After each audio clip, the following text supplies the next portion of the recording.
Hi, my name is Timothy Monkiewicz, and I am co-founder of Elements Music and Arts Festival.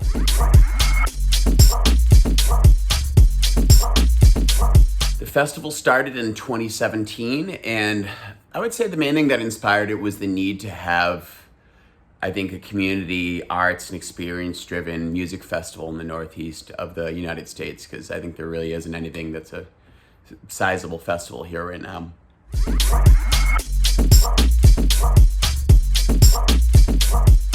It happens Memorial Day weekend every year, which is towards the end of May, and it happens in northeastern Pennsylvania, in the Pocono Mountains.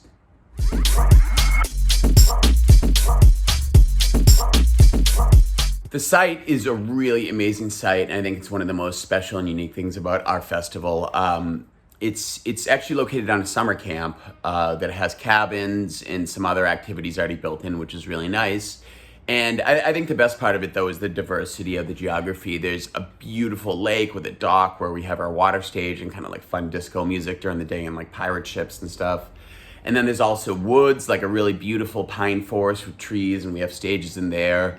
Then there's kind of like a hilly section, and there's open fields, and it's really just all kinds of different geography, which I think is really special and differentiates us from a lot of these other festivals that are just, open fields and bringing stuff in.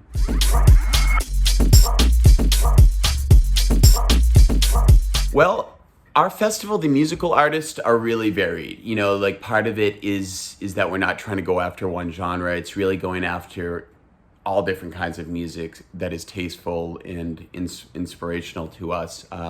We have our 4 different elements: earth, wind, water, and fire, and each one kind of encompasses a different kind of music. The earth stage is more kind of bassy, hippie, trippy, some live music, different kinds of ethnic music. Our air stage is more techno and tech house and stuff like that, in deep house. Sounds of kind of like Tulum, Burning Man, if you want to call it that. Our fire stage is based in more like American-based tech house, bass house, like the Chris Lake Fisher kind of stuff. And then our water stage is more disco, fun daytime vibes. And we're really kind of encompassing all different kinds, old school hip hop even, really just all kinds of music as long as it's tasteful. We're not really doing any big commercial acts, EDM acts, and we're trying to push the envelope and bring people new stuff.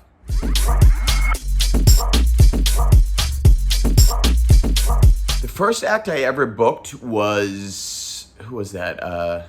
Felix Cartel with Cody Chapman at AM Only back in, I think, 2012 or something. It was our first, Element started out as Bang on NYC, which was kind of where underground warehouses in New York City, which started back in 2009. And that grew from, 200 to 300 person parties to about 6,000 person parties. And actually it was interesting, Felix Cartel was the first one where we actually paid for a DJ, and that was when we were starting to get big. It was the first time we had like 2,500 people. It was like, it was a really special experience to do something that big for the first time. And just seeing all the people walking in the door and their eyes like lighting up, it was a really special time.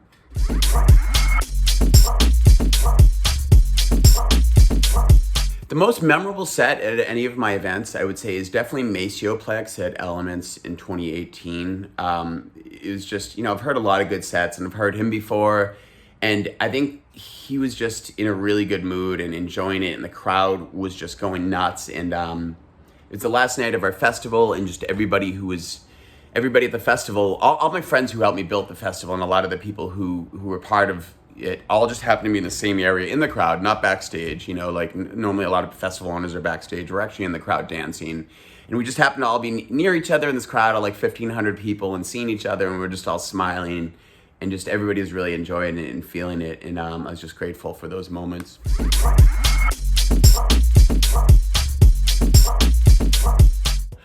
A lot of different people attend our festival. I think, New York is obviously a very diverse place. About half our people come from there, and then the rest are from, a good chunk are from the Northeast, the Boston to Maine to there, down to DC. And then there's a lot of people driving in, and people flying in from California, people driving up from Texas, Virginia, Florida, really all over the place.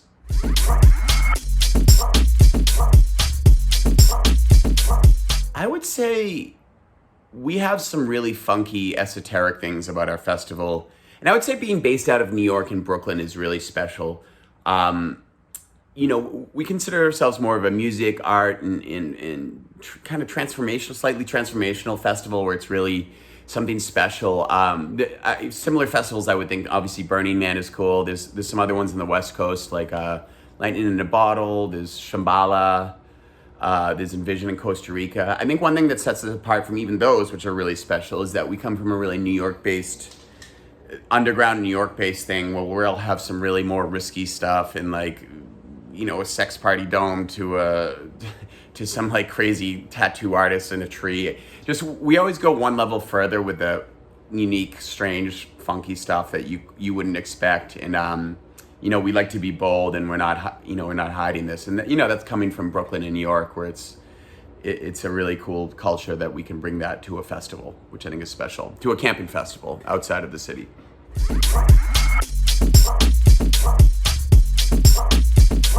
We're really excited for 2021 and all that has to bring. It's been a crazy year, but we've had fun this summer. We started a new company doing COVID testing before these small events, anywhere from 50 people to 250 people. We've been keeping busy and getting people some jobs, and we built some small stages and really honed in on our business and honed in on a lot of things. So it was nice to be able to step back and do these small events, to really have time to think about some of the small details, and we're really excited to bring that back in 2021. We've got some new artists and some new ideas that we're really excited about.